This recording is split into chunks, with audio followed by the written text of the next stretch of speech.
Today I'm going to show you my strategy to defeat the final boss of Act 1 as a barbarian very easily and painlessly. Barbarians are all about hacking and slashing, so if you're a barbarian you really have to get up into your opponent's face and just trade attacks while trying to stay alive for as long as possible. This can be really frustrating, especially when you're fighting a boss. However, this build that I came up with, that I like to call a Bloody Barbarian, will basically give you unlimited health and will allow you to deal a ton of damage. To start this build, I'd say you have to be at least level 10 in order to see it really work.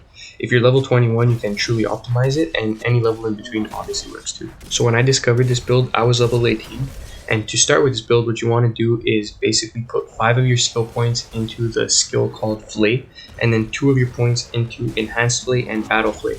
Then you want to put all 5 points in Iron Skin, and if you're a lower level, just put all your points there. But if you can put more points, then put the extra 2 points into Enhanced Iron Skin and Tactical Iron Skin, and then put the other points into Imposing Presence. Now, full disclosure, I found this strategy really helped me wipe bosses, and if you want to see how this build really works against other bosses and random monsters, then just be sure to check out my other video, and I go into a full in-depth explanation of why this build is so good. Now back to fighting the final boss of Act 1. Basically, what you want to do is, when the battle starts, just attack the boss as much as you can, and when you see your health is about halfway down, use your special ability. For me, this button was square, but it depends what platform you're playing on. And now watch how I tank the boss's shots and absorb the damage to heal most of my health. After that, I run away and wait for the power to recharge and then repeat the strategy.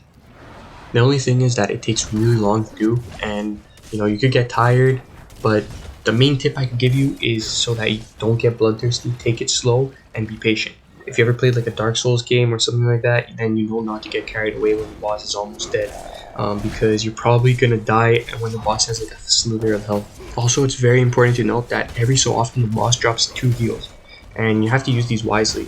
So you can't have more than 4, so when these 2 potions drop, while waiting for your other power up to recharge, you can fight the boss and tank the hits, and when your health is low, just pop one of the heals and then pick up the other 2 potions that are on the floor.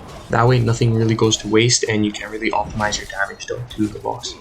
So as you can see, just using this strategy here, just going in, chopping, backing up, whenever I have my ability ready, I pop that, go back in, absorb the damage while I'm dealing damage to him.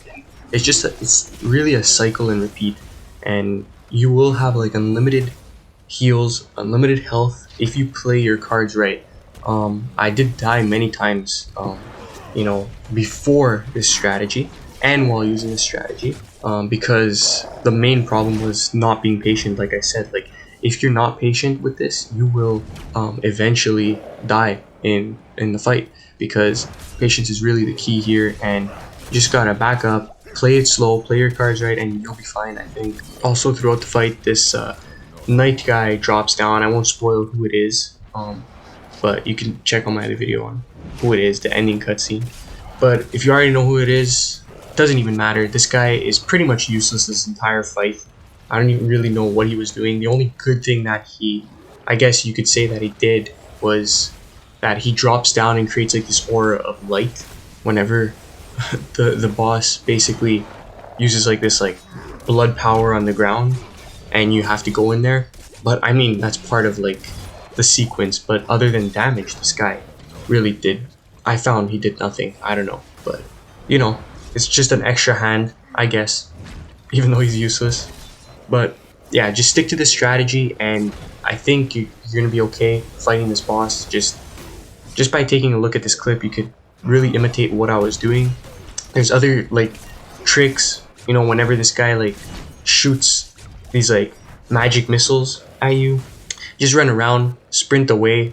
Those are easy. The boss also puts like these like puddles of like poison or like mud or dirt or crap, I don't even know, whatever, but he puts those things down and you get poisoned if you're in it for too long. So just stay clear from those whenever he tries throwing them at you. And the other thing that he also uses, like this rolling ability that you can see, and this rolling ability, it's really quite annoying, but you just have to be like in the center of 2 of them so that way you don't get hit, and just really be sprinting around the entire time and be using that absorb power that I showed you and then just going in to tank the damage. But other than that, this guy was not really that bad. There was one boss that I fought, and he was his frost horn or something. I don't know what he was called, but it was a frost giant type demon, and he's in my other barbarian build video, and he was insane because he would freeze all the ground and you couldn't really sprint away, and then you had to like pop your heal, and that was really like efficient. Like you had to be super efficient. I thought that the build wasn't gonna work, but honestly this build right here, you know, it worked like a charm versus the final boss of Act 1. Some other bosses, obviously they're gonna be more challenging, but I don't think you're gonna have a problem as long as you're patient and take your time. I think you're really gonna like destroy this boss and for sure finish the Act 1. It was something also I was like worried about, you know, when I started playing it. I was like, okay, maybe I'm not gonna be able to finish Act 1 in time, and no, it worked. It really worked well, and I hope it works for you as well. But other than that, I hope you guys have an amazing day, and please consider liking and subscribing. It means a lot to me. We're almost at 10K. If we could hit it, that'll be amazing. And I'm gonna continue rolling this clip just so you can see me destroy this boss. And yeah, that's pretty much it. So anyways, everybody, have an amazing day. Take it easy, and I'll see you in my next video.